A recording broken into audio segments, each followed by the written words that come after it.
to tell the world something big is going to happen. I am buying Dagenham and Redbridge Football Club. From the screen to the ring to the pen to the king, KSI has literally done it all. But now it's time for potentially his biggest challenge yet, owning a football club. And I wanted to find a little bit more about this situation for myself. So I've come down to Dagenham Redbridge Football Club to find out a bit more about the club itself and see what the fans think about their new owner, KSI. What do you think about KSI becoming one of the new owners of Dagenham? I think it's great personally. I think I saw online it's the most amount of exposure they've gotten in like their entire history of the club. There's nothing that can come bad from this, really. He shows he cares already. So is it serious? Is it a publicity stunt? You know, just not sure. I think he can bring a lot to the club, like bring money, bring advertisement.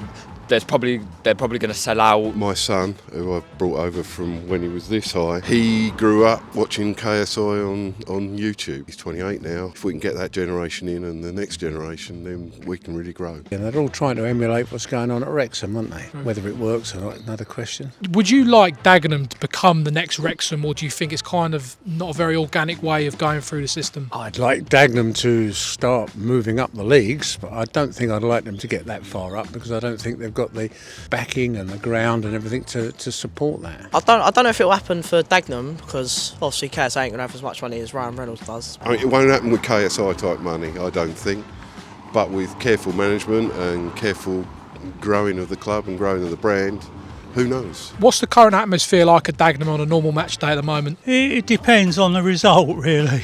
I say most people are optimistic most weeks, but depends. Like the lineup depends on a lot of people's moods. It's been flat as flat can be the last. I mean, Andy Carroll brought a little bit with him. I don't mind it. I think it's very good. Definitely a lot of youth, more than older people, but I think it's better for someone like us, like me and my mates. It's a good day out. It's not too bad. So yeah. So at the moment, obviously, you average about 1,500 on a match day. If you averaged about 5,000 in a few months' time, but 3,500 of those would be KSI fans rather than Dagenham fans, would that annoy you a little bit? I definitely think it'd be a bit annoying, yeah. Cause it'd be like all the kids singing all KSI songs like that. It'd be quite funny, but it won't be as good as for like people who are a bit older than me and that. So as long as they're watching the football, that's my main interest. It would, because they're not here for Dagenham, they're more there for him. But at the same time, they're bringing money to the club, so you can't be like, yeah, it's like you can't really say much, can you? If they come through through and they see a club that's buzzing and playing well, they'll stay, and that's enough, you know. It was time to head into the ground to see what KSI's new club had to offer. Well, here she is in all her beauty, the Victoria Stadium, home of KSI's Dagenham Redbridge FC. As soon as you enter the stadium, you'll see Julie's Bar, which I'm pretty sure will be turned into a sides restaurant very soon. And of course, the main man KSI was front and centre on today's matchday programme.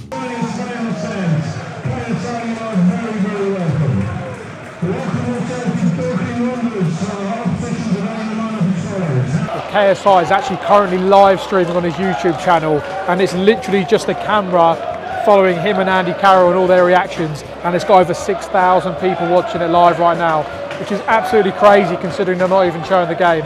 But it kind of shows you what sort of numbers you can expect to be following Dagenham Redbridge this season and for seasons to come. The attendance for KSI's first match was a rather impressive 2,200 people, which is around 700 more than the seasonal average, and the Dagenham fans were very much up for the occasion.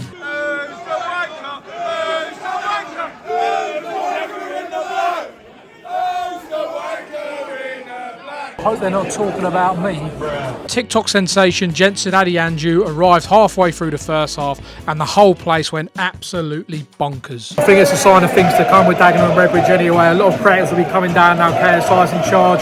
It'll be interesting to see what the real hardcore fans of Dagenham Redbridge have to say about that. Obviously they want to see more people come in, there's better gate receipts, it's good for the club to see bigger attendances here effectively. But will it affect the core support? I don't know. And this was the moment KSI had dreamed of.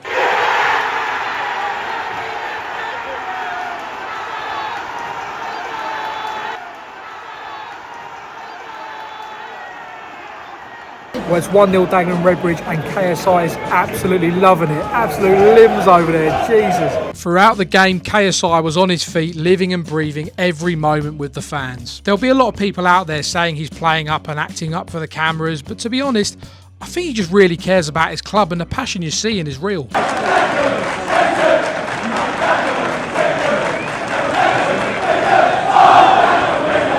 And that was the first win for KSI's Dagenham Redbridge Football Club, and JJ was absolutely buzzing, and rightly so. Well, that's it. Dagenham Redbridge have done it. They've beaten Dorking Wanderers 1-0 in KSI's first ever game in charge, and he's going absolutely mental over there. He's absolutely loving it. The start of a new era for Dagenham Redbridge.